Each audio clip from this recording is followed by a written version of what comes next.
un estudio de arquitectura experimental que seguro que muchos ya conocéis. Os lo explicará él con más detalle, pero bueno, BUR significa imperfección sobrante o rebaba en inglés, y este equipo ha sabido convertirlo en su sello de identidad. Liderado por Elena Fuertes, Ramón Martínez, Álvaro Molins y Jorge Sobejano, junto con Amanda Bauzada y Jesús Meseguer, el estudio apuesta por desafiar las normas de la arquitectura y explorar nuevas posibilidades, materiales, técnicas y procesos. Hoy tenemos el gusto de escuchar a Jorge Sobejano, que con su charla Amateurismos nos hablará sobre la filosofía del estudio y su manera de entender la arquitectura como un campo de exploración y cambio a través de los trabajos de los últimos años. Nada, muchas gracias por venir, disfrutad de la charla y bienvenido, Jorge. Gracias.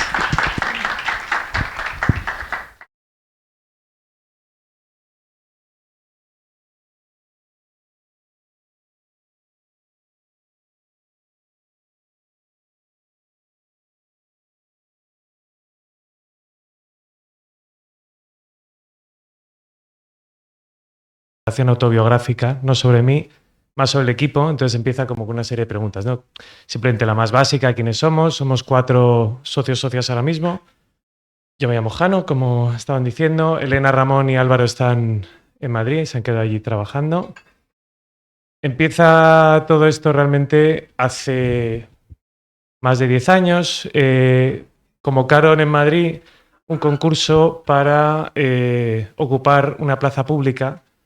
Y 2 amigos, compañeros de la escuela, estábamos todos terminando la carrera en ese momento, como muchos de vosotras y vosotros, ganaron un concurso. Bueno, es un concurso que organizaba Basurama hace muchos años, que era como para convertir las calles en espacios de juego. Entonces se propuso esta piscina de bolas, ¿no? Como una especie de cosa fuera de escala. Y con esa cosa de amigos, amigas, falta de mano de obra, dijeron, venga, vamos a hacerlo todos juntos. Y ahí un poco nos embarcamos, que fue un poco el detonante de esa primera asociación entre todos, ¿no? Durante una noche entera, pues hubo como una especie de fiesta de las pelotas. Este fue el detonante para el nacimiento de este colectivo que se llamó Taller de Casquería, que es un colectivo que formamos entre estudiantes, sobre todo estudiantes de arquitectura, arte, diseño. Trabajaba un poco en ese límite un poquito indefinido. Era el año 2010. El año 2010 fue muy poquito después del estallido de esa gran crisis financiera de la que seguimos hablando y sigue habiendo marcado. Es decir, no había prácticamente nada de trabajo. Era justo ese momento donde nosotros estábamos terminando la carrera, a punto de terminarla más o menos, buscar el primer trabajo, prácticas y demás. Y bueno, no había absolutamente nada que hacer. Quiere decir, como mucho, te contrataban en algún sitio de forma gratuita para estar ahí muriéndote en una esquina. Y dijimos, bueno, ya puestos, pues vamos a probar, a arrancar, ¿no? A hacer nosotros algo.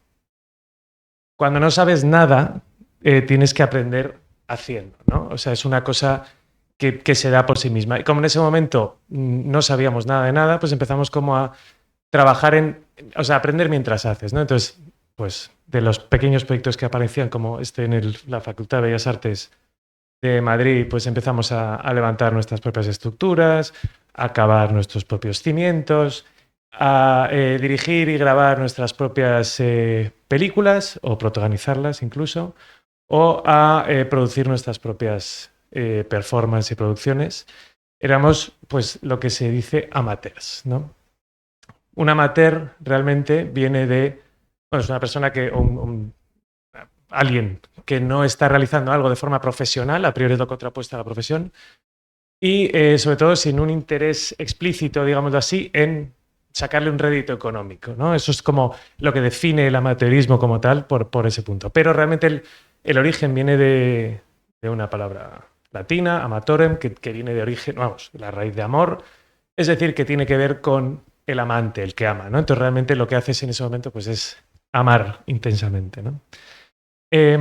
Esto, que puede parecer una chorrada, tiene esta cosa que para nosotros parece interesante, ¿no? Es decir, cuando empiezas a afrontar un problema desde una perspectiva en la que no dominas la técnica y no tienes el control de la situación, evidentemente las limitaciones son enormes, pero la aproximación de repente es distinta, ¿no? O sea, evidentemente aquí, para quien no conozca la película, Be Kind Rewind de Michel Gondry, hablaba un poco de eso, ¿no? De recrear algo desde una parte, digamos, podríamos llamarle sin recursos, pero no es solo eso, ¿no? Es reinterpretando un poco desde dónde se ha hecho. Esto evidentemente tiene muchas limitaciones, pero a la vez, insisto, como tiene esa parte, como decir, de tratar de dar la vuelta y reexperimentar como reinventando la rueda, ¿vale? Es obvio que no es lo único que se debe hacer y se puede hacer, pero bueno, es una manera de aproximarse a ciertos problemas.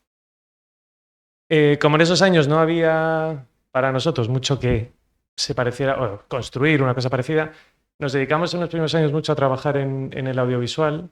Rodábamos vídeos para arquitectos, arquitectas que quisieran mostrar su trabajo de una manera un poco distinta, digámoslo así.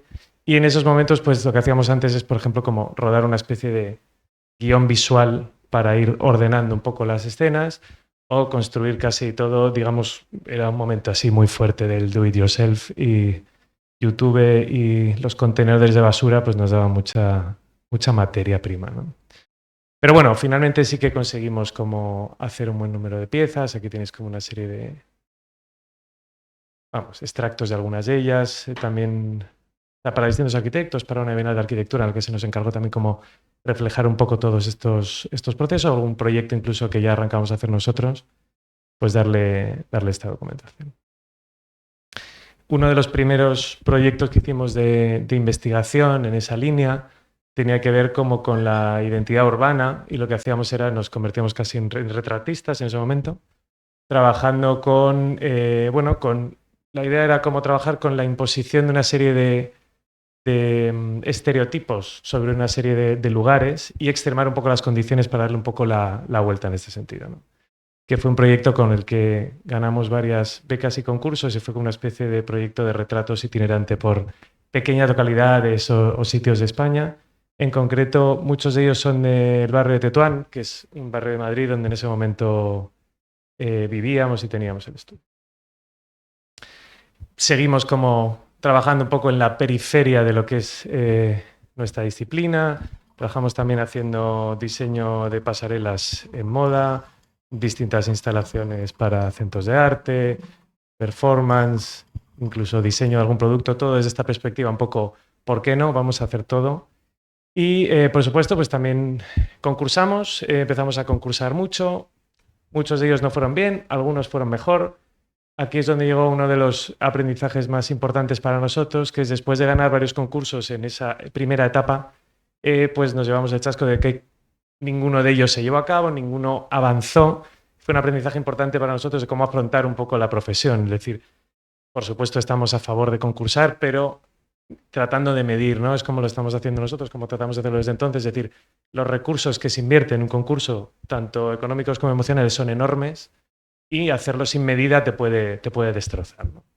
Entonces ya, por aquel entonces, el año 2015, se convocó un concurso enorme para la nueva sede del Guggenheim de Helsinki, que creo que sigue siendo a día de hoy el concurso abierto con más entregas de la historia.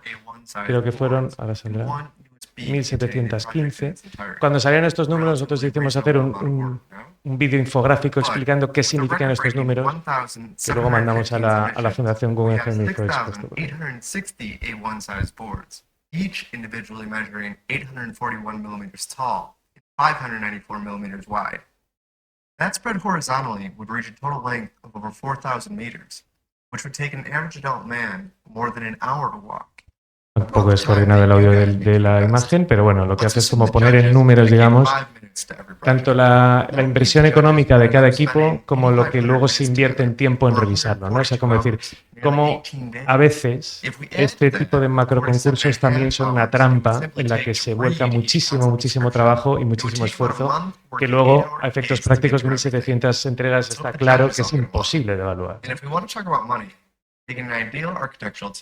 The senior architect, 2 juniors and an intern working for a month on their proposal, and using average salaries from the Royal Institute of British Architects, we'd be looking at an amount of work valued at over 10,000 euros.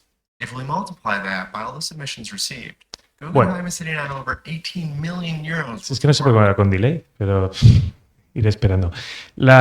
Seguimos trabajando, haciendo distintos tipos de trabajo, poco a poco, sin quererlo ni saberlo, te vas convirtiendo un poco más en algo profesional, ¿no? La profesión define algo particular y en cierta medida una especialización, que lo que provocó fue que ese colectivo inicial empezara a perfilarse en distintas partes una de ellas un poco más especializada en la arquitectura, o se quedó más cerca, digamos, del trabajo con el espacio, que es BUR, que es lo que somos ahora, ¿no? BUR, como estaba comentando Rosa antes por encima, en realidad es una palabra prestada al inglés, pero significa literalmente rebaba, que es ese corte irregular, como un trozo de escoria que se suele quitar y pulir de un trabajo material, ¿no? Que refleja un poco, es un interés, pues si antes nos llamamos casquería, ahora nos llamamos BUR, pues tiene esa cosa como interés en lo restante. No de una forma necesariamente literal, aunque ya habéis visto que sobre todo en el inicio más, es decir, reutilizar un material, tal, por supuesto, pero también como una idea más abstracta, ¿no? Un resto cultural, un resto funcional, o sea, por dónde va el canon principal y qué es lo que se queda fuera, ¿no? Qué es lo que nos puede interesar a un lado y a otro. Así que bueno, voy a intentar dar como una especie de pincelada general por distintos proyectos. Nosotros trabajamos en escalas muy distintas, proyectos muy distintos, clientes muy distintos. Entonces, veréis pasos de escala, pasos de distintos conceptos, pero es como para reflejar un poquito cómo funcionamos y de qué manera trabajamos. Empezamos por un proyecto que, bueno, toma el nombre de una empresa de ventanas, porque fue un concurso para un pequeño pabellón para una empresa que se llama Jofebar, que si no conocéis, pues es una empresa que hace unas ventanas espectaculares, que utiliza, bueno, arquitectos de altísimo nivel, edificios de primera línea, como podéis ver. Convocan un concurso para una de sus piezas que se llama Panorama, que es como, bueno, una de ellas en concreto, es una especie de ventana en guillotina espectacular, que pesa una barbaridad, se levanta con un dedo, una cosa como muy sofisticada. Y para, bueno, todo eso con un detalle mínimo, ¿no? Dentro de 7 centímetros meten una obra, digamos, de ingeniería impresionante, ¿no? Lo que querían era trabajar en un contexto de feria de construcción, que si no habéis ido a ninguna, bueno, no sé si os lo recomiendo, ¿no? Pero vamos, es una cosa ardua, digámoslo así, y querían, bueno, darle una vuelta a este planteamiento, convocar un concurso de estudios jóvenes de Madrid en su momento. Nosotros planteamos esto en tres partes, este concurso. La primera tiene que ver como con la excelencia técnica. Estamos hablando de un sitio como para dar visibilidad, pues estamos diciendo cómo hacemos para explicar algo que en realidad está contenido dentro de un marco de aluminio perfecto donde la gracia es no verlo, ¿no? Empezamos a mirar en otras partes, en otros sectores, cómo se explica, por ejemplo, algo tan complejo como un motor, ¿no? Como una innovación técnica de este estilo. Entonces, estos son unos anuncios que se hicieron hace mucho, en el año 2015, 2014. En este caso, para explicar la precisión de la dirección de los camiones de volcán. Para quien no lo conozca, este es Jean-Claude Van Damme. No sé hasta qué punto es una, digamos, gran estética cinematográfica de los sobre todo 80, 90. Physics and your mind's a monster. Epic space.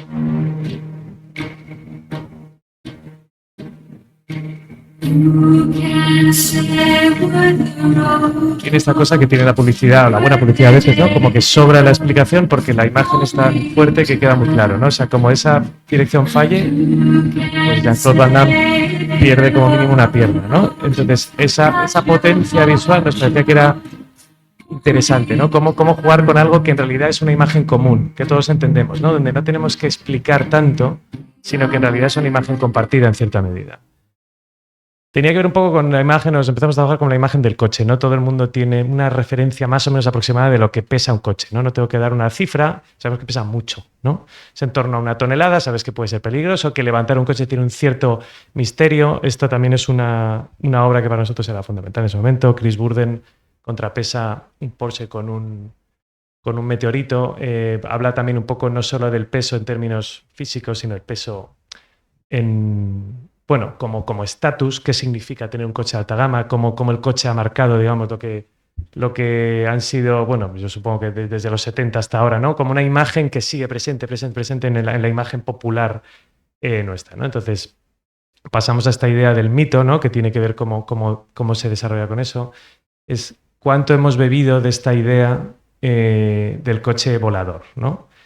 Desde hace, pues eso, 50, 60, 70 años hablamos de se nos viene prometiendo esta idea de que en algún momento los coches volarán, que tiene que ver como con una especie de idea de progreso, un afán de progreso desmedido, tiene que ver también con algo que roza la magia, ¿no? Entonces nos pareció interesante hablar o sea, trabajar con esta imagen que está como muy metida en la cultura popular, ¿no? Que hemos absorbido a través de películas de casi cada década desde hace 70, 80 años.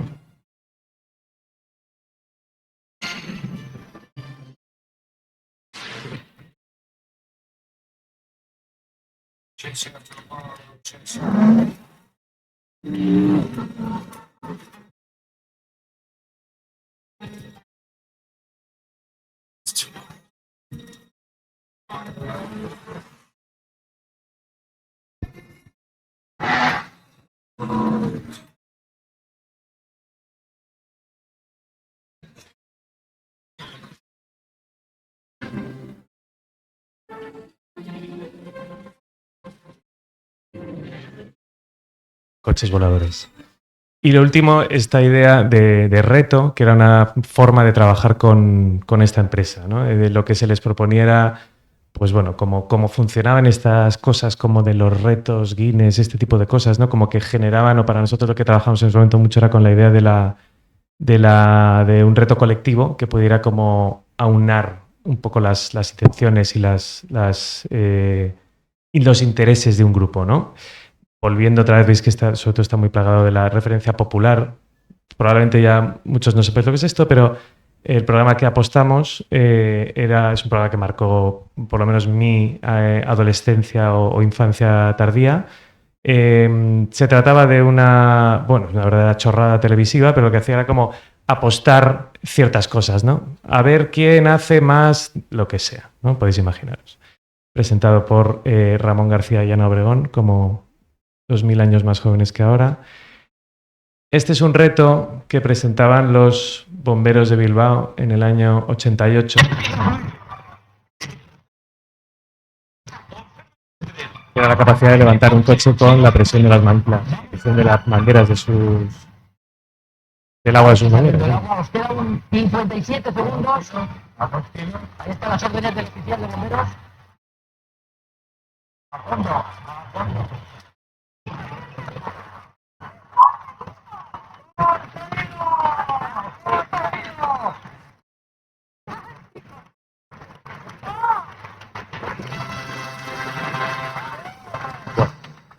Volviendo al detalle inicial, ya parece más que obvio un poco cómo queríamos trabajar con esto, es decir, cómo explotar al final ese detalle constructivo que está lleno de contrapesos, que lo que hacen es que una ventana que pesa 1 tonelada esté contrapesada internamente en unos centímetros y hacer como una especie de detalle constructivo enorme que se convirtiera en este stand, ¿no? Otra vez trabajando desde esta especie de tecnología, por una parte elevada, por otra parte casi que roza otra vez lo amateur, ¿no? Que trabaja como una imagen muy evidente que hace que una cosa muy compleja se entienda de una manera muy sencilla.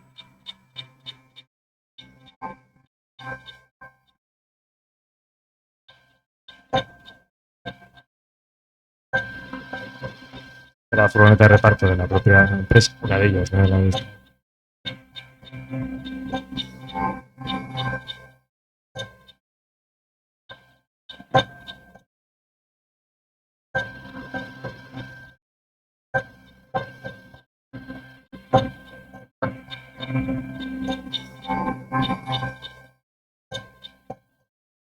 Bueno, desde entonces, para nosotros trabajar en trabajos efímeros ha sido algo que nos ha ayudado también a descargar un poco de a veces proyectos y procesos muy tediosos que se alargan muchísimo, que se atascan, que se cancelan.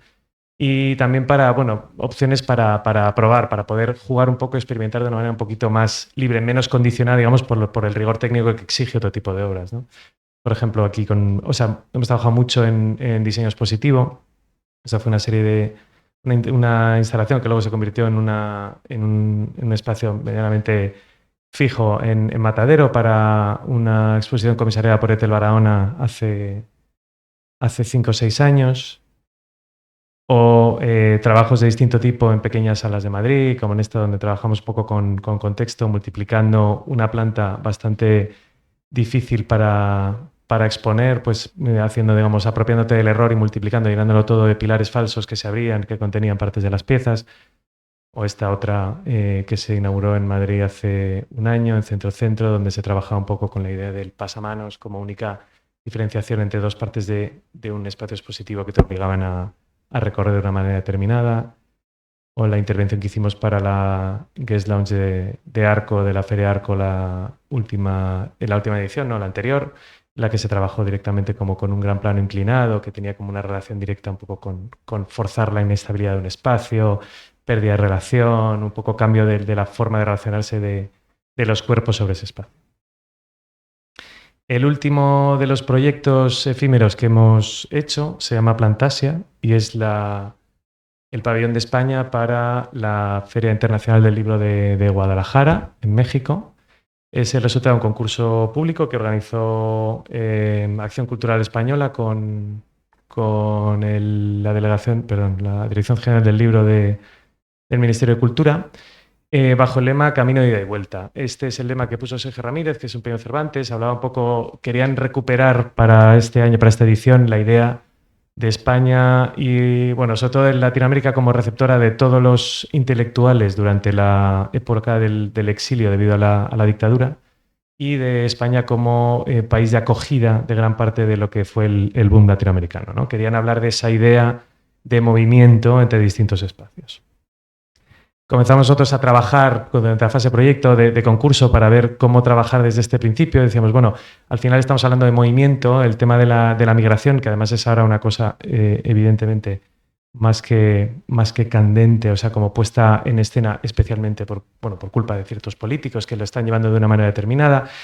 Y quisimos como tratar de hablar de este intercambio como algo más expansivo, es decir, realmente los movimientos que hacemos los terrícolas habitantes del planeta en extenso son algo más que natural, valga la redundancia, es decir, nadie hablaría de aves migratorias como pertenecientes a un espacio en concreto, ¿no? Son pertenecientes casi a un ciclo, ¿no? Se mueven por distintos espacios y llevan también frutos, mueven otro tipo de seres vivos, como son plantas, como las que me rodean, que realmente, por muy estáticos que parezcan, son seres que se mueven muchísimo, ¿no? O sea, con una velocidad muy distinta a la que nosotros percibimos, pero que están en constante movimiento. Esto, por ejemplo, es el mapa del genoma del trigo, que realmente es la especie con mayor número de cadenas genéticas en la Tierra, ¿no? Es la especie que realmente domina en ese plano la Tierra, en ese aspecto, ¿no? Ha sido capaz de moverse y se mueve constantemente por todo el mundo, por distintos medios. Evidentemente, a través de animales. Unos de los animales son, por supuesto, los humanos. La colonización provocó también un montón de movimiento de especies vegetales.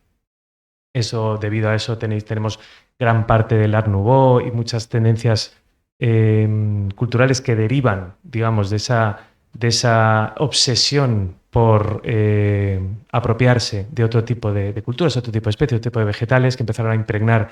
Por ejemplo, aquí veis como trabajos decorativos de William Morris. O podéis ir hoy al catálogo de IKEA y ver que la gran mayoría de las plantas que en realidad venden IKEA como plantas de interior son plantas que proceden del sudeste asiático o de muchos otros espacios tropicales o subtropicales que luego acaban estando aquí dentro de nuestras casas, ¿no? Adaptadas, tal. Por supuesto, para nosotros era como una referencia también como hablar de estos espacios vegetales un poco encontrados, que son casi una sorpresa, que difuminan un poco la idea de interior-exterior, que trabajan un poco con masas vegetales que no están donde en realidad corresponderían. Y, a ver, quería hacer una prueba aquí de una tontería, a ver si me sale. El proyecto toma el nombre de Plantasia por esta persona aquí que se llama Mort Garson. Voy a poner esta vez si suena un poco. Bueno, Mort Garson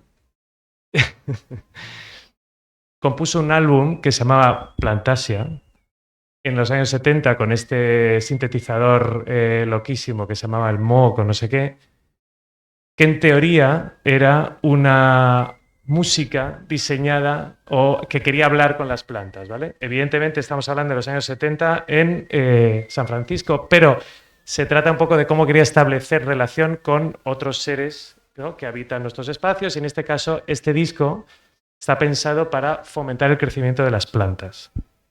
el rigor científico ya va por otro lado, pero sobre todo es el mensaje, ¿no? Y entonces, realmente cuando editaron este disco en los años 70, con esta música de sintetizador que en ese momento todo el mundo consideraba como algo demoníaco, pues se vendía, se regalaba en una tienda en San Francisco que se llamaba Mother Earth, y entonces si comprabas una planta te daban el disco para que le llevas a casa para que creciera mejor y más sana, ¿no? Entonces nosotros, en referencia a esto que consideramos como un hito, pues llamamos al proyecto Plantas, ¿no? Voy a dejar que me acompañe esta música mientras termino de explicar este proyecto. Bueno, básicamente lo que se propuso aquí en realidad es un...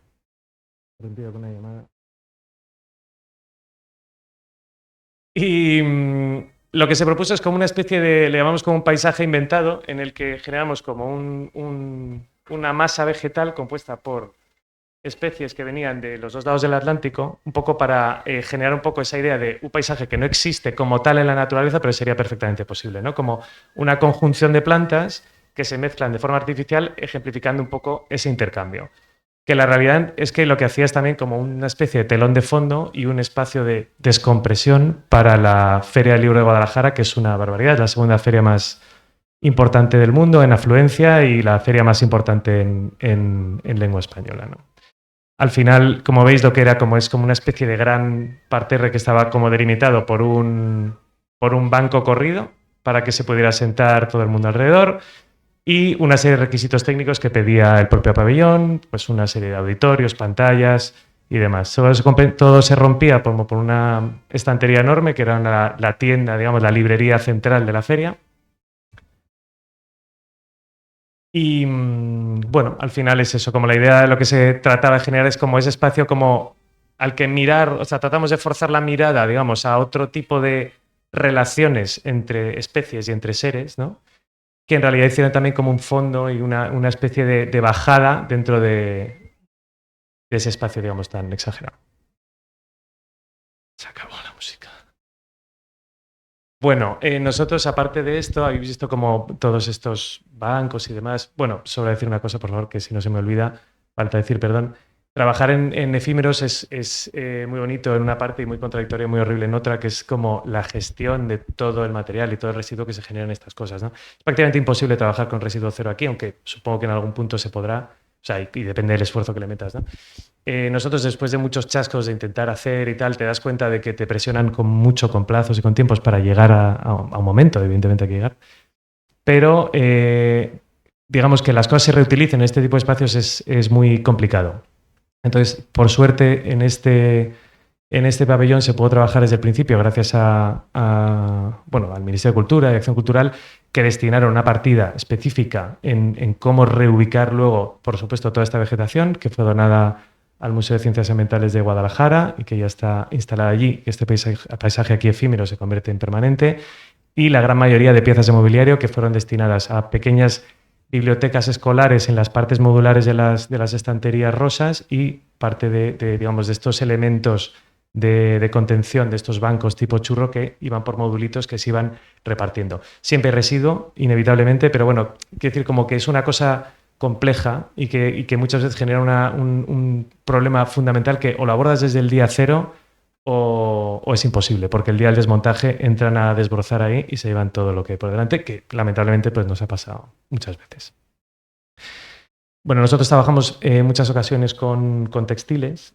Aquí como hay una especie simplemente de mezcla de proyectos. O sea, siempre nos ha interesado la idea del tejido como, bueno, pues como esa idea de una arquitectura blanda que puede aparecer y desaparecer, que genera espacios, que genera como esa especie de abrigos, pero que no requiere ni tanto coste, ni tanto tiempo, ni por supuesto una cosa, digamos, tan estática.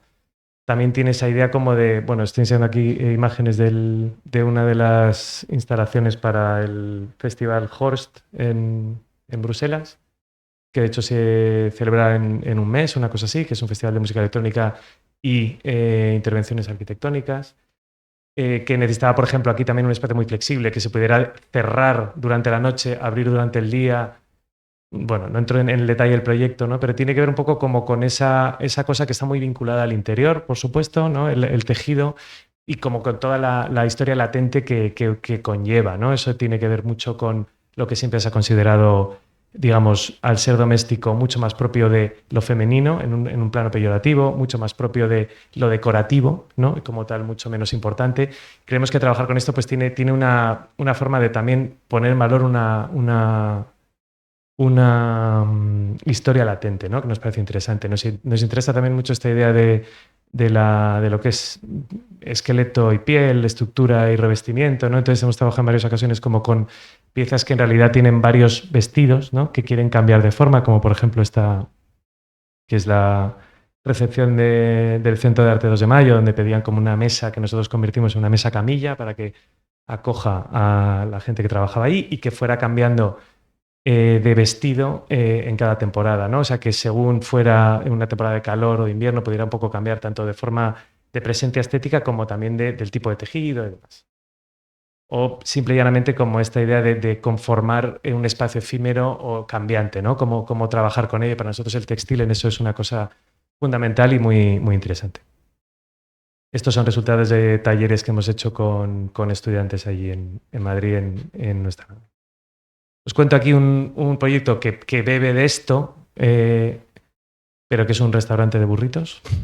Entonces, nos contactaron en algún momento pues unos chicos que querían montar un restaurante de burritos. Hace falta entender, para empezar, qué es un burrito, que al final es esta cosa que más o menos hemos visto en algún momento, ¿no? Algo enrollado con arroz, vegetales o carnes. Pero realmente la versión extendida del burrito tiene que ver con una idea más de, sobre todo de los años 80, que está más vinculada al Tex-Mex, ¿no? O sea, realmente, aunque el origen es mexicano, se supone que viene de esta figura que supone que es, creo que es Juan Méndez, igual o Valdés, me patina el nombre. Durante la Revolución Mexicana empezaron a vender como esta especie de bocadillos, que era comida de calle, ¿no? Para un momento donde no se podía parar mucho a comer, y se empezaba a popularizar, por lo visto, un vendedor ambulante que vendía con su burro pues estos bocatas, esta comida que empezó a popularizarse como burrito. Cuando nosotros nos encargan el espacio, lo que nos piden es tratar de evitar la idea Tex-Mex y tratar, o sea, volver al origen mexicano, pero no trabajar como con esta...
monumentalidad que contrasta con la informalidad, ¿no?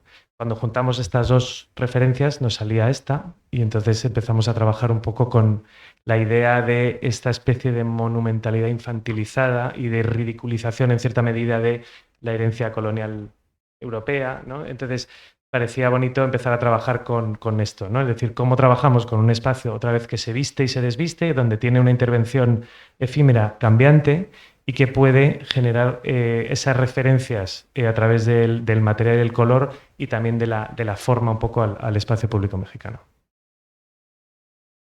Veis aquí que se trabajó deliberadamente con esta idea de descuadrar fachadas, no respetar lo que dice un espacio y otro. Esto tenía que ver con que entendíamos que esto se acondicionó el espacio, pero retirada esta intervención podía usarse para cualquier otra cosa, ¿no? Trabajamos en dos planos de intervención que no quieren tocarse, que se rozan y se chocan un poco deliberadamente. La idea, como os decía, era aquí otra vez lo mismo, ¿no? Es decir, era un sistema que podía montarse y desmontarse de una manera medianamente sencilla para poder cambiar de vestido según la ocasión, para poder personalizar o para poder adaptar a una u otra ocasión. Esto derivó en una segunda versión. Bueno, aquí veis distintos elementos, cómo trabajamos con el mobiliario, que también se hizo a medida para aquí, jugando un poco con la referencia al mobiliario clásico de aluminio doblado y transformándolo con estas planchas de corte de alta densidad, que son las que se utilizan en las cocinas, ¿no? La segunda versión, un local distinto, pues bebió un poco de la misma idea, pero en este caso trabajamos con una figura volumétrica un poquito distinta y nos quedamos como con los vértices de una estructura de bóvedas. Cruzamos con otra referencia parecida en la misma línea, ¿no? Querían trabajar con algo similar, pero no exactamente igual, que acabó por convertirse también como esta especie de instalación que invade un bar que realmente estaba preexistente casi en su mayoría, ¿no?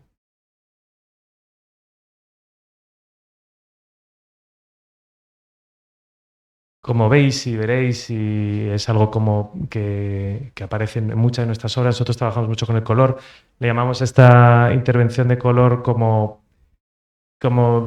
palabras así como decir, como la estética de lo funcional, ¿no? O sea, nos rodean objetos y cosas que tienen un diseño, que tienen un color que interpretamos como que no está diseñado, pero porque contienen generalmente una información asociada, ¿no? Es decir, en obra, en cocina, en distintos sitios los colores significan cosas, ¿no? Tiene que ver con gremios, tiene que ver con tipos de alimentos, tiene que ver con intensidades de velocidad, con necesidad de verse más o menos, ¿no? O sea, forman una estética, pero la idea que hay detrás en realidad no lo es, tiene que ver más con código, ¿no? Esta forma de utilizar el color tiene un poco que ver con esto, que es no necesariamente que los colores signifiquen cosas directas, sino que significan que estoy codificando un mensaje. Estoy diciendo, con este elemento quiero decirte que aquí estoy interviniendo de una manera distinta, ¿no? Este elemento es el que realmente está activando o desactivando un espacio, una pieza o una estructura, ¿no?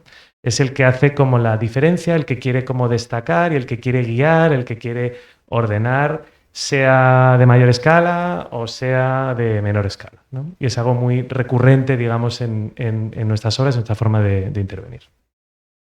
Ya os digo, sea grande, efímero, pequeño, grande o enano.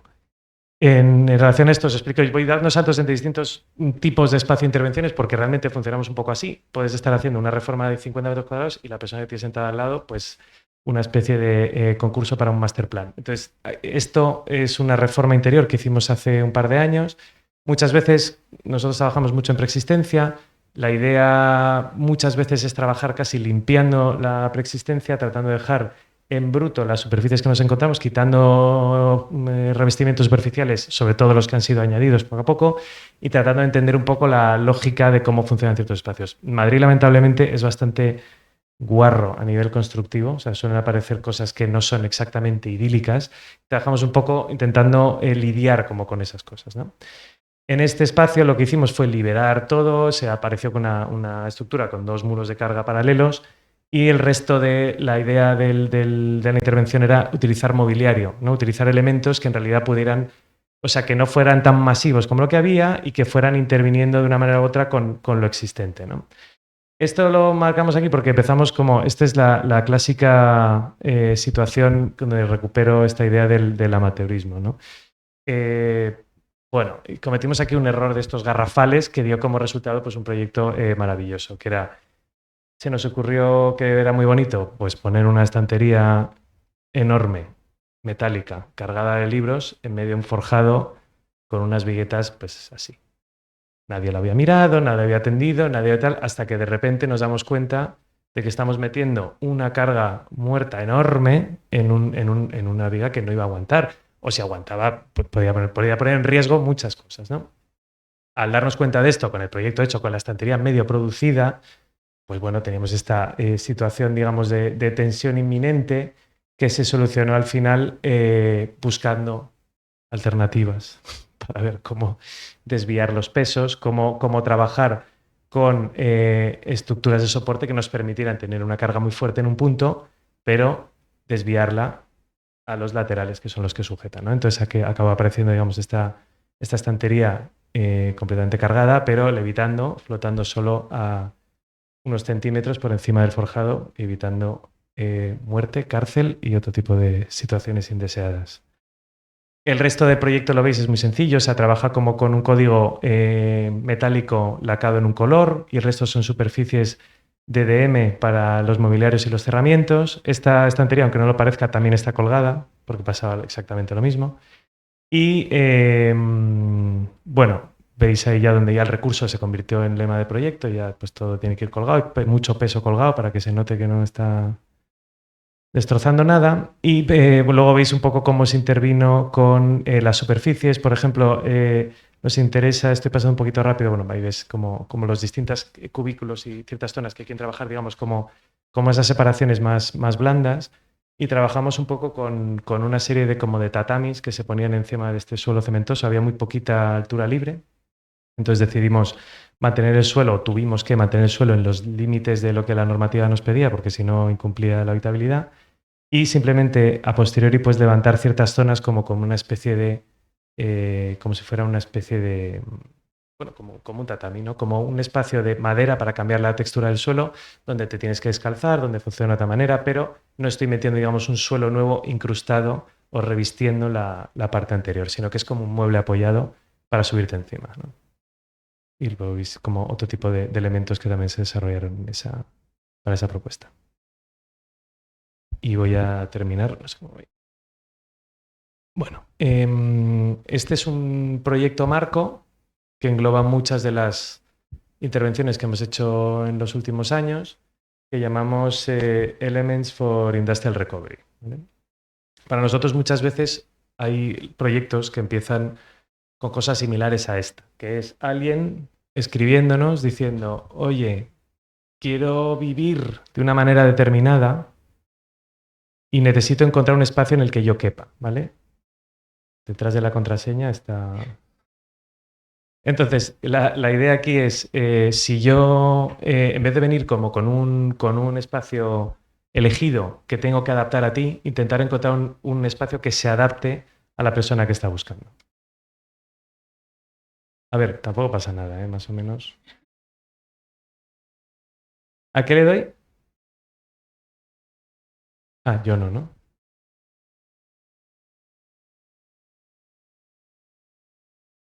Perdón.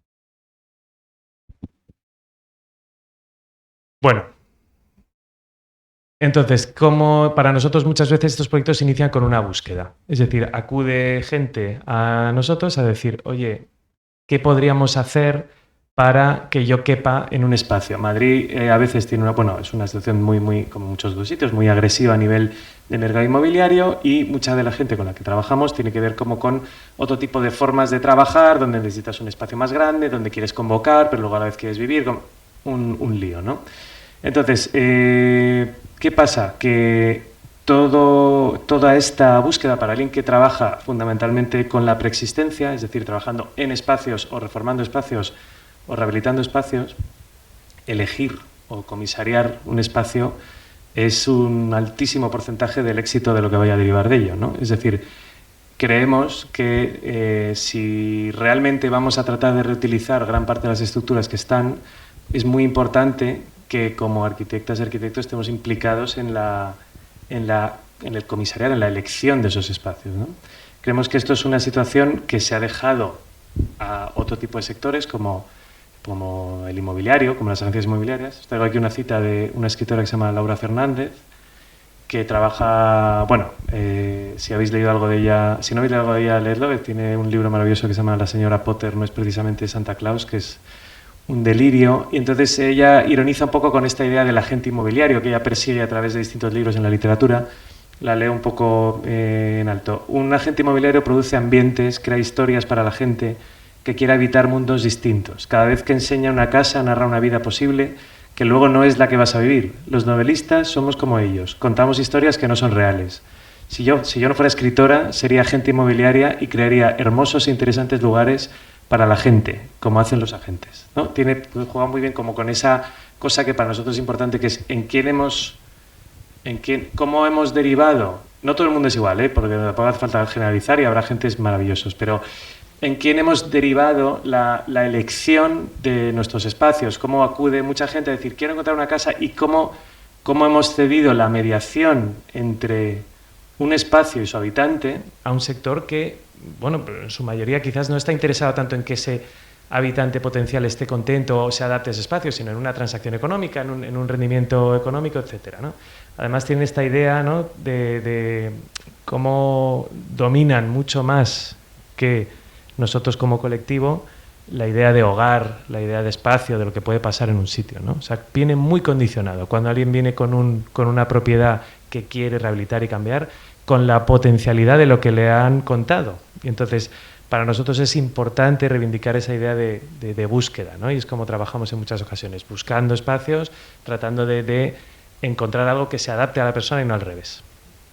En esas búsquedas iniciales empezaron a aparecer este tipo de espacios, que son naves industriales en la trama urbana de la ciudad de Madrid, como en muchas otras situaciones de muchas otras ciudades, sobre todo occidentales, pues todo lo que antes estaba en un límite, digamos, o estaba metido dentro de la ciudad, poco a poco ha ido abandonándola para irse a la periferia o lo que son polígonos industriales, centros ya más especializados. Esto tiene que ver pues con un montón de cosas que además están muy bien, es decir, protección de la calidad del aire, limitaciones acústicas y, por supuesto, un aumento brutal del valor del suelo, un boom inmobiliario muy agresivo que hace que toda esta industria, toda esta actividad desaparezca, ¿no?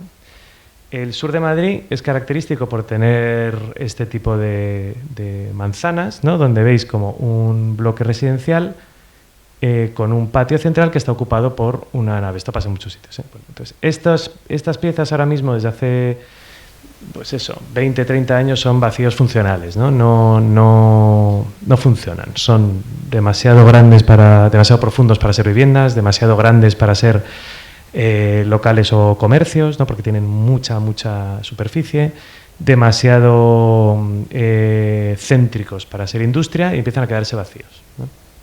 Entonces, explico muy rápidamente la normativa urbanística madrileña, que os va a encantar. Un edificio, una sección tipo de estas zonas, pues lo que tiene es un edificio residencial con primero, segundo y ático, con un local comercial que se extiende hasta el fondo en forma de nave. Los 12 metros que están marcados ahí delimitan lo que es el espacio permitido como espacio puramente residencial, es decir, algo que puede ser una vivienda. ¿Qué pasa? Que la norma, el Plan General de Ordenación de Madrid, lo que hace es decir, yo te permito cambiar de uso de industrial a residencial los primeros 12 metros siempre y cuando demuelas lo que hay detrás, porque no puedes usarlo porque no cumple la normativa, está demasiado lejos, ¿vale? ¿Qué implica eso? La demolición de estos espacios y perderlos, ¿no? Nosotros, de base, no estamos a favor de no demoler siempre que se pueda, creemos que es algo generacional, o sea, el tratar de reutilizar lo que tenemos, insisto en siempre que se pueda, hay veces que no tiene ningún tipo de sentido, pero bueno, como idea, es decir, ya creo que el paradigma en el que por lo menos yo todavía fui educado, que es esta idea de la tabula rasa, está más que superado y que tenemos que, bueno, tratar de reutilizar y revertir cosas que tenemos, las bonitas, las feas, las interesantes y las no interesantes, ¿no? Entonces, la idea de este proyecto lo que busca es encontrar fórmulas a través del uso y la ocupación como para revertir, digamos, evitar la demolición y poder continuar con la vida útil de estos espacios, ¿no? Este tipo de construcciones, este tipo de espacios en la ciudad de Madrid, no es que sean especialmente destacadas a nivel arquitectónico. Es decir, no tienen ni por asomo un grado de protección patrimonial y en muchos casos habrá gente que considere que son un desastre. Y en muchos casos lo son, además. Pero para nosotros tiene algo como que es interesante, no solo por el hecho de que tratar de reutilizar tiene un cierto sentido, es que también hay una parte de historia latente que tienen estos espacios que cuentan lo que ha sido la ciudad, es parte de la historia del urbanismo y de la historia funcional de esta ciudad. Y aunque cambien de uso, tratar de mantener las que sea posible, pues para nosotros tiene sentido, ¿no? Es como sumar capas de complejidad que parece que ahora mismo sobran, ¿no? Entonces, para nosotros lo contrario, ¿no? Parece que tiene algo interesante mantener, cuidar, digamos, en cierta medida este patrimonio, aunque sea peor comparativa, digamos, arquitectónicamente o espacialmente, que el patrimonio industrial que pueda tener Reino Unido, Alemania, etcétera, etcétera, ¿no?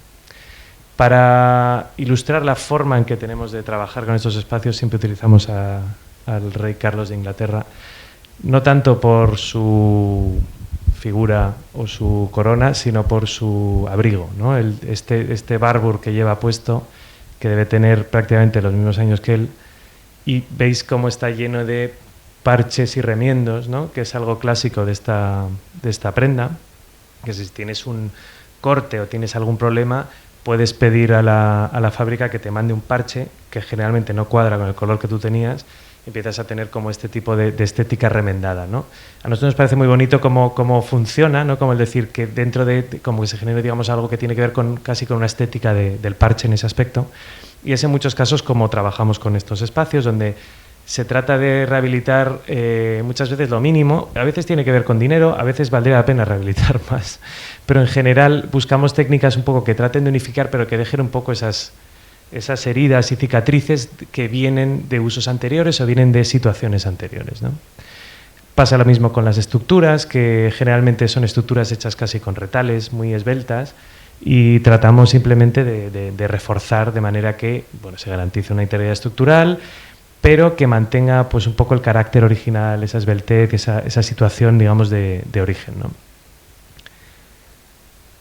Lo bueno que tiene también este tipo de trabajo es que realmente nosotros tampoco estamos a favor, digamos, de un conservadurismo estricto. Es decir, no se trata de mantener todo exactamente como es, sino que se trata un poco de adaptar y poder mantener el carácter original, mantener el espacio y mantener un poco la mayoría de los usos, ¿no? Lo que hacemos aquí realmente es proponer usos que son líquidos, indefinidos, una cosa que va un poco entre lo privado y lo público, lo doméstico y lo profesional, donde a veces se convoca a mucha gente, a veces alguien vive solo, donde en una zona puedes entrar, en otra no, donde trabajas y vives, pues una mezcla que no es una vivienda, no es un taller, no es una tienda, y es un poco todo a la vez y nada, ¿no? Parte de lo que se hace es también introducir, por supuesto, ventilación e iluminación y acondicionar toda la envolvente. Casi todas las cubiertas que nos encontramos son cubiertas de fibrocemento que hay que cambiar, que hay que aislar. Se introducen patios, porque evidentemente todas estas estructuras que no cumplen con la norma pueden ser mantenidas si mantienes el uso, encuentras el truco, digamos, normativo, pero no pueden ser ampliadas. Lo que sí puedes hacer es restar. Entonces, a veces esa resta pues, nos da como la aparición de estos patios que lo que hacen es como acondicionar o permitir que podamos habitarlos, usarlos, ¿no? Algunos de estos espacios son algo más parecido a una vivienda, algunos son un taller puro y duro. O sea, realmente no es algo como que esté enmascarando un uso o una cosa, sino realmente funciona de una manera muy, muy híbrida en muchos casos.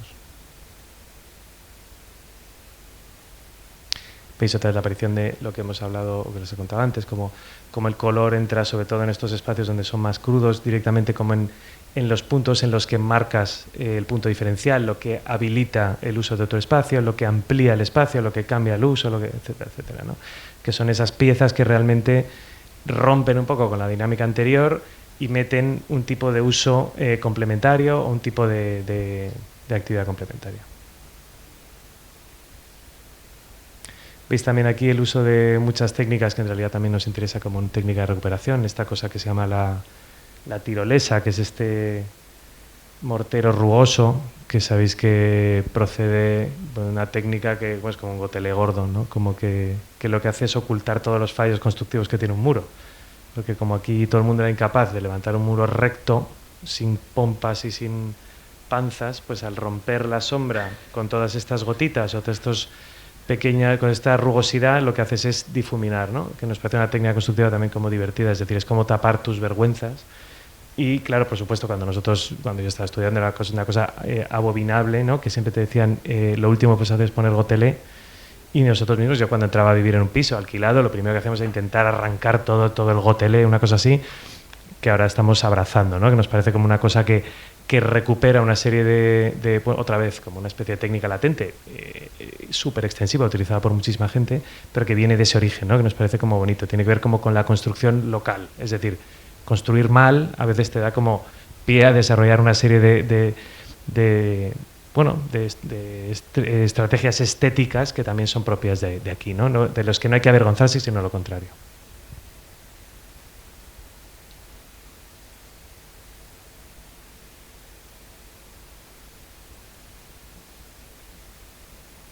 Otra vez. Gracias.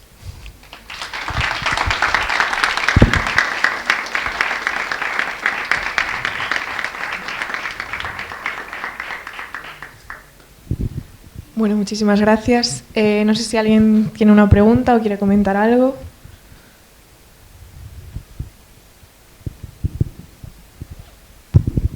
Hola, muchas gracias. Una duda bastante concreta con respecto al último proyecto.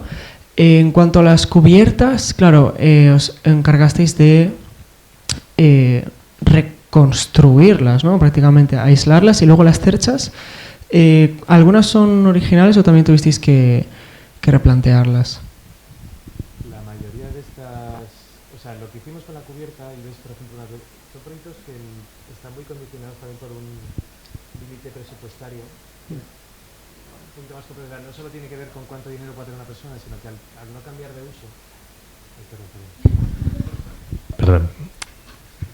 Repito. Estos proyectos están muy condicionados por la inversión, que tiene un límite que no solo tiene que ver con cuánto dinero pueda tener quien entre aquí, que generalmente no tiene mucho, pero que tiene que ver también con cuánta inversión aguanta un espacio. Como esto no va a ser nunca un suelo residencial, pues no va nunca a superar probablemente una barrera de dinero, con lo cual quien quiera irse de allí no puede gastarse demasiado dinero porque luego no lo va a vender en la vida.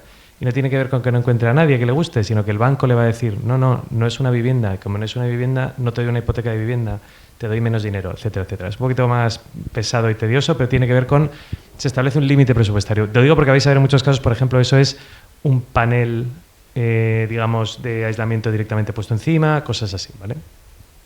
Las cubiertas lo que se hace es sustituir el revestimiento anterior, que lo que era es en muchas ocasiones directamente una uralita, y meter un panel aislante que quite el fibrocemento y que aporte por lo menos algo de aislamiento, ¿no?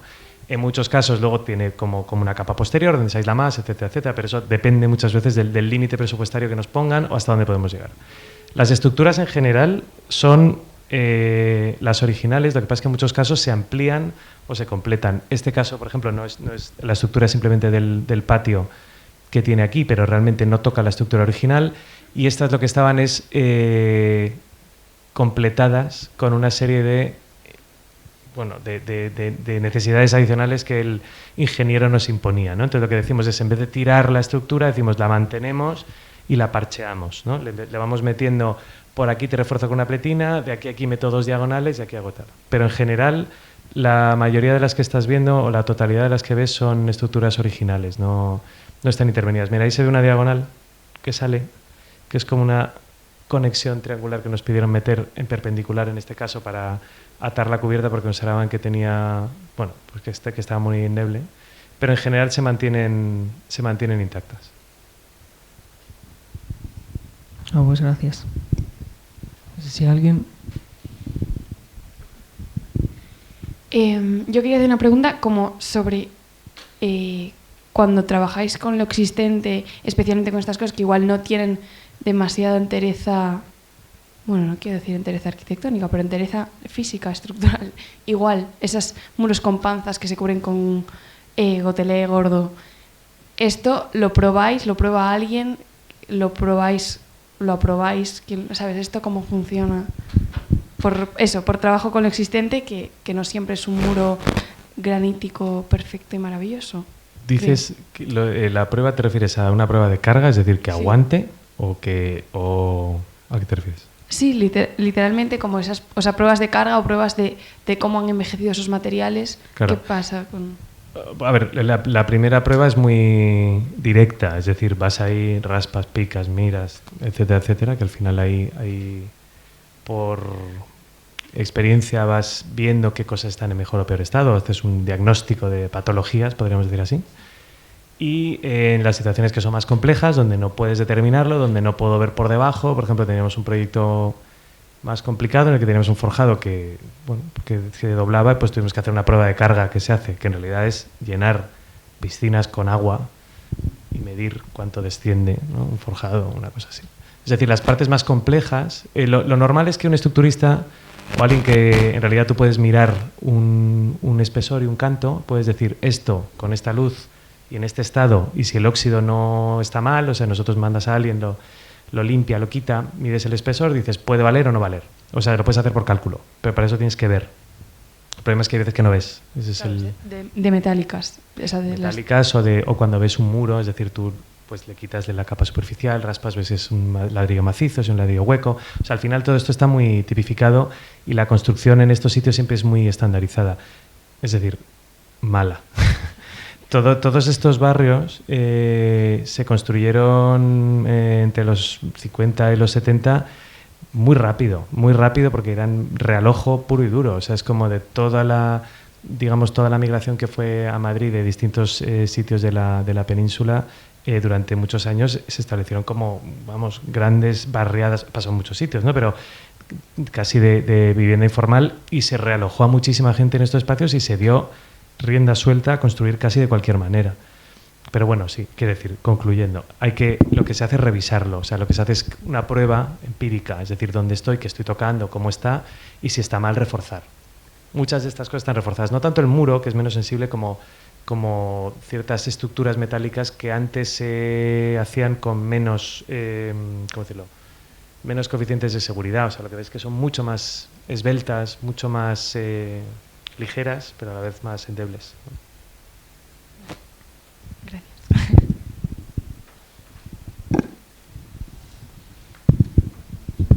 Hola, yo quería poner a prueba lo que estás dispuesto a confesar de... Adelante. Sí, porque veo que tiene mucha importancia en vuestro estudio, como toda esta arqueología pop que nos fuiste enseñando y tal, y además constantemente te refieres a términos benjaminianos, ¿no? De la técnica latente y la historia latente y todo esto. Y bueno, en fin, quería saber qué importancia tiene de esto, porque veo que tiene casi tanta importancia como las referencias cultas, ¿no? del coche y todo esto, en fin. Gracias.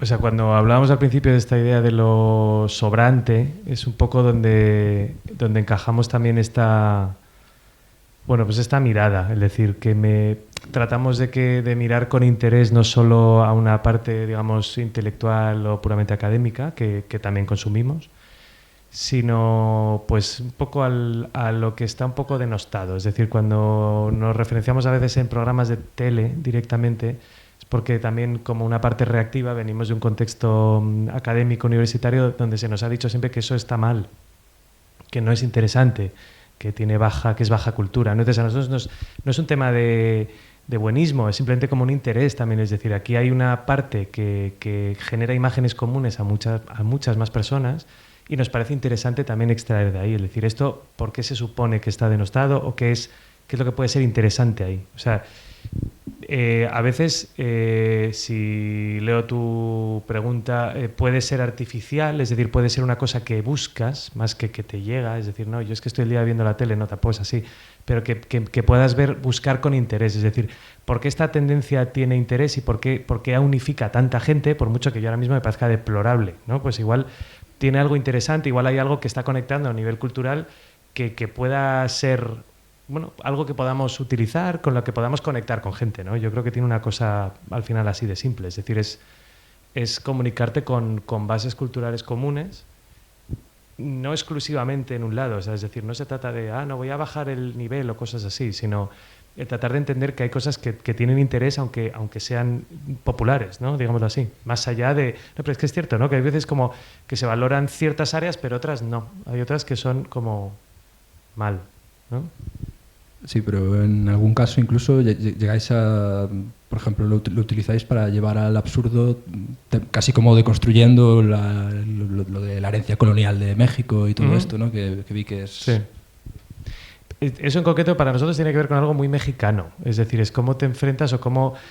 que nos parecía que tenía una cosa que está ahí. Es decir, cómo utilizo, cómo pervierto algo que se supone que es una forma muy asociada a lo bueno, desde el punto de vista de lo que se supone que es lo malo, lo informal, lo que no le doy valor. Entonces me parece que esas uniones y esas fricciones tienen un cierto interés para nosotros. Es decir, cómo se chocan a priori esos dos mundos y cómo de esa fricción aparece una cosa que puede ser interesante, que puedas estar hablando con dos capas que puedan estar entendiendo, no sé cómo decirlo. El choque en ese aspecto también es buscado. No sé hasta qué punto controlado, pero sí como intencional. Es decir, ¿cómo hago que roce esto? ¿No? Que normalmente está separado, está uno delante del otro. poco esa es la idea.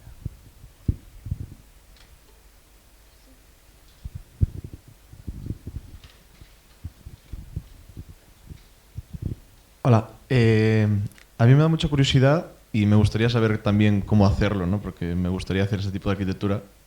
Y porque me trae mucha curiosidad esta nueva arquitectura que está surgiendo ahora, ¿no? Que no es tanto como la de antes, en la que la forma era más pura y se buscaban los espacios vacíos generados a partir de la resta de lo que se construía, ¿no?